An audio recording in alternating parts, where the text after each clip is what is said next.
Physics. It's Tuesday and we have 2 problems to do for y'all to take notes on, and then you can pick one problem to do for a daily grade. Take a picture of it, show all your work, and email it to me, please.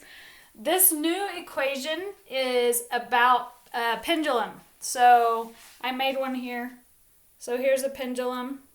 And there's only 2 variables in the pendulum equation, and they are L, so that's the length of the pendulum, and there's also T, and T is the time that it takes for one cycle of the pendulum, which means for it to start in a position and then how long it takes it to go back to that position. There's also G, and that's just the gravity constant. So our equation for 12b, which is on page 448, our equation is T equals 2 pi square root of L over G. What we're looking for is how tall this tower is that has the pendulum attached to it, and it says that the pendulum almost reaches the ground. So the length of this pendulum is what we're going to consider to be how tall the tower is. So we're looking for L.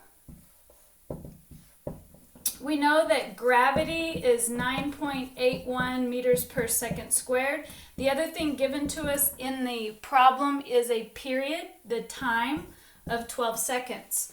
So for this new equation, and we're only going to have to do this math magic one time, we've got to get L by itself. So let's work over here.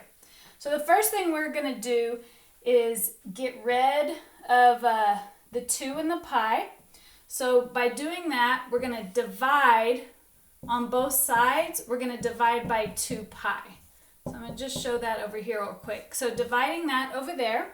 So that leaves us a T divided by 2 pi on the left equals, and over here we have square root of L over G. So that gets us a little bit closer to L, but L is wrapped up underneath the square root symbol. So we do the opposite. We're going to not square root, but we're going to square both sides. We got to square both sides. If we square both sides, you got to remember your order of operations. Please excuse my dear Aunt Sally. You have to do exponents first before you divide. So this exponent not only works on the numerator, it also works on the denominator. So if we square the left side of the equation, we get T squared, and then we have also 2 pi squared. Well, I know 2 squared, or 2 times 2 is 4, and then we also have pi squared. So that takes care of the left side. On the right side, squaring the square root then gets rid of the square root, so it simplifies just to L over G. Last step here, L is attached here by division, so we're going to multiply by G on both sides, multiplying by G, which means G is in the numerator there. So that cancels out. To get L, we're going to do G, which is 9.81 meters per second squared, times T squared. Now T is 12, and I know 12 squared is 44. So we got 9.81 times 12s squared over 4 pi squared, or pi times pi.